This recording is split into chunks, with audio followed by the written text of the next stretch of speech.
إن الحمد لله نحمده ونستعينه ونستغفره ونؤمن به ونتوكل عليه أما بعد فأعوذ بالله من الشيطان الرجيم بسم الله الرحمن الرحيم رب اشرح لي صدري ويسر لي أمري واحلل عقدة من لساني يفقه قولي صدق اللہ العظیم۔ محترم ناظرین، آج کے اس نشست میں 13ویں پارے کا مختصر خلاصہ آپ کے سامنے بیان کیا جائے گا۔ اس سپارے میں سورہ یوسف کا بقیہ حصہ شامل ہے۔ سورہ رعد مکمل طور پر اور سورہ ابراہیم بھی مکمل طور پر شامل ہے۔ سورہ یوسف کا جو بقیہ حصہ ہے اس کی تفصیل گزشتہ شب 12ویں پارے کے مختصر خلاصے میں بیان ہو چکی ہے۔ سورہ رعد کے اندر 5 باتوں کا ذکر ہوا ہے۔ سب سے پہلے قرآن پاک کی حقانیت کو بیان کیا گیا، دوسرے نمبر پر اللہ تعالیٰ کی توحید کا بیان ہے، اور تیسرے نمبر پر قیامت کا منظر پیش کیا گیا، چوتھے نمبر پر رسالت کا ذکر ہوا، اور آخر میں متقین کی 8 صفات اور اشقیاء کی 3 علامات کا ذکر ہوا۔ سب سے پہلے قرآن پاک کی حقانیت، اور اس میں ایک نقطہ قابل غور ہے کہ جن صورتوں کا آغاز حروف مقطعات سے ہوتا ہے ان کی ابتدا عام طور پر قرآن پاک کا ذکر ہوتا ہے، کیونکہ مخالفین کو چیلنج کرنے کے لیے جو قرآن کریم کو معاذ اللہ انسانی کاوش قرار دیتے تھے، اور جو حروف مقطعات ہیں ان کا معنی اللہ اور اس کے رسول کے سوا کسی کو بھی معلوم نہیں۔ اس کے بعد توحید کا بیان ہوا کہ آسمانوں اور زمینوں کو، اسی طرح سورج اور چاند، راتوں کا آنا، دن کا جانا، پہاڑوں اور نہروں کا نظام، اور مختلف رنگوں کا اور مختلف ذائقوں کا، خوشبو والے پھولوں کو پیدا کرنے والا صرف اور صرف اللہ تعالیٰ کی ذات ہے۔ موت اور زندگی کو پیدا کرنے والا بھی وہی ہے، اور نفع اور نقصان کا مالک بھی وہی ہے، اور اللہ تعالیٰ نے انسانوں کی حفاظت کے لیے فرشتے مقرر کر رکھے ہیں۔ تیسرے نمبر پر قیامت کا بیان ہوا کہ مشرکین کو اس بات پر تعجب ہوتا تھا کہ مردہ ہڈیوں میں سے زندگی کیسے ڈالی جائے گی، جبکہ در حقیقت باعث تعجب تو بعد الموت نہیں بلکہ ان لوگوں کا تعجب سے یہ کہنا ہے کہ زندگی مرنے کے بعد زندہ کیسے ہوں گے۔ چوتھے نمبر پر رسالت کا بیان ہوا۔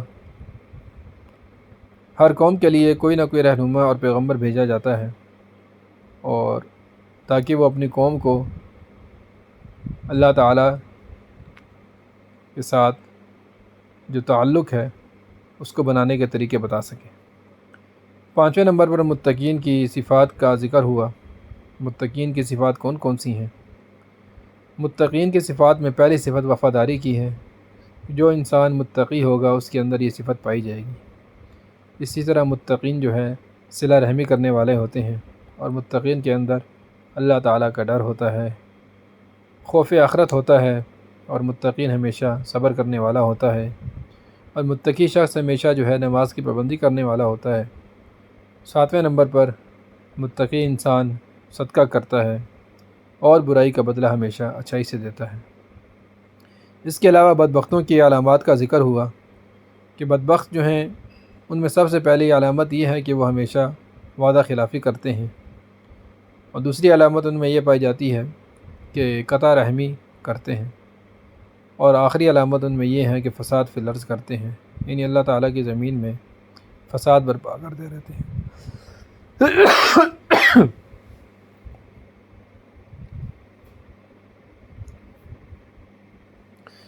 اس کے بعد سورہ ابراہیم ہے۔ سورہ ابراہیم میں 5 باتوں کا ذکر ہوا۔ سب سے پہلے توحید کا بیان ہوا، اس کے بعد رسالت، پھر قیامت، اور چوتھے نمبر پر چند اہم باتیں، اور آخر میں 6 دعاؤں کا جو ابراہیم علیہ السلام نے اللہ تعالیٰ سے کی تھی۔ سب سے پہلے توحید کے تمام آسمانوں اور زمینوں کو بنانے والی ذات صرف اور صرف اللہ تعالیٰ کی ہے۔ اسی نے آسمان سے پانی کو اتارا، اور پھر انسانوں کے لیے زمین سے قسم قسم کے پھل کو نکالا، اور پانی کی سواریوں اور نہروں کو انسان کے تابع کر دیا، اور سورج کا اپنے وقت پر نکلنا اور اپنے وقت پر غروب ہونا، چاند کا روشنی دینا، رات اور دن کو انسانوں کے کام میں لگا دیا، غرض جو کچھ انسان اللہ سے مانگتا رہا اللہ تعالیٰ اس کو عطا کرتا رہا، اور اس کی نعمتیں اتنی زیادہ ہیں کہ ان کی گنتی کرنا بھی انسان کے بس میں نہیں۔ دوسرے نمبر پر رسالت کا بیان ہوا۔ رسالت کے بیان میں کچھ باتیں ذکر ہیں کہ نبی کریم صلی اللہ علیہ وسلم کو تسلی کے لیے یہ بتایا گیا کہ سابقہ انبیاء کے ساتھ بھی ان قوموں نے اعراض اور انکار وغیرہ کیا اور عداوت اور مخالفت کی، اور یہی رویہ اختیار کیا تھا جو آپ کی قوم نے آپ کے ساتھ کیا۔ اور ہر نبی اپنی قوم کا ہم زبان ہوا کرتا ہے، اور پچھلی قوموں کے مکذبین کی کچھ شبہات کا بھی ذکر کیا گیا کہ وہ لوگ اللہ تعالیٰ کے وجود کے بارے میں شک میں تھے، اور جو بشر ہے وہ ان کے بارے میں یہ خیال تھا کہ وہ رسول نہیں ہو سکتا۔ اور تیسرے نمبر پر تقلید آبا، ان شبہات کی بھی تردید کی گئی۔ پھر قیامت کا ذکر ہوا کہ کافروں کے لیے جہنم اور مومنین کے لیے جنت کا وعدہ ہے۔ جنت کی نعمتوں اور جہنم کی ہولناکیوں کا ذکر ہوا۔ روزہ قیامت حساب کتاب ہو جانے کے بعد شیطان گمراہوں سے کہے گا کہ جو وعدہ خدا نے تم سے کیا تھا وہ تو سچا ہوا، اور جو وعدہ میں نے تم سے کیا تھا وہ جھوٹا ثابت ہوا، جبکہ میں نے تم کو جو ہے زبردستی یا تم پر کسی قسم کی کوئی زبردستی نہیں کی تھی، تم خود میرے بہکاوے میں آ گئے تھے، اور اب مجھے ملامت کرنے کی کوئی ضرورت نہیں، اور اپنے آپ کو ملامت کرو۔ اس صورت کے اندر چند اہم باتیں اور ہیں کہ شکر سے ہمیشہ نعمت میں اضافہ ہوتا ہے کہ لئن شکرتم لازیدنکم ولئن کفرتم ان عذابی لشدید، کہ جو انسان اللہ تعالیٰ کی نعمتوں کا شکر ادا کرتا ہے تو اللہ تعالیٰ نعمتوں کے اندر مزید اضافہ فرماتے ہیں، اور ناشکروں کے لیے اللہ تعالیٰ کا سخت عذاب ہے۔ کافروں کے اعمال کی مثال بیان کی گئی کہ کافروں کے اعمال جو ہیں وہ راکھ کی سے ہیں کہ تیز ہوا آتی ہے اور سب کچھ اڑا کر لے جاتی ہے۔ تیسرے نمبر پر حق اور ایمان کا کلمہ، اس کی مثال بیان کی گئی کہ حق اور ایمان کا جو کلمہ ہے پاکیزہ درخت کی مانند ہے، اس کی جڑ بڑی مضبوط اور پھل ہمیشہ میٹھا ہوا کرتا ہے۔ باطل اور ضلالت کا جو کلمہ ہے ناپاک درخت کی مانند ہے، اور اس کے لیے قرار بھی نہیں ہوتا، اور وہ ہوتا بھی بے ثمر ہے، یعنی اس میں کوئی پھل وغیرہ نہیں ہوتا۔ اور چوتھے نمبر پر یہ بیان کیا گیا کہ اللہ تعالیٰ ظالموں کے ہر عمل سے باخبر ہے۔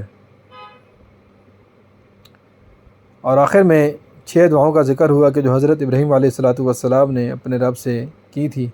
سب سے پہلے حضرت ابراہیم علیہ السلام نے امن کے لیے دعا کی کہ اے اللہ اس شہر کو امن کا گہوارہ بنا دے۔ دوسرے نمبر پر بت پرستی سے حفاظت کے لیے دعا کی، اور تیسرے نمبر پر نماز کے قائم کرنے کی، اور چوتھے پر کہ دلوں کا میلان ہو جائے، اور پانچویں نمبر پر رزق میں برکت کے لیے دعا کی، اور آخر میں مغفرت کی دعا کی۔ تو محترم ناظرین، آج کے اس نشست میں چند باتوں کا ذکر آپ کے سامنے کیا۔ اللہ تعالیٰ سے دعا ہے کہ جو کچھ کہا سنا اس پر عمل کرنے کی اور دوسروں تک پہنچانے کی توفیق عطا فرمائے۔ آخر دعوانا ان الحمد للہ رب العالمین۔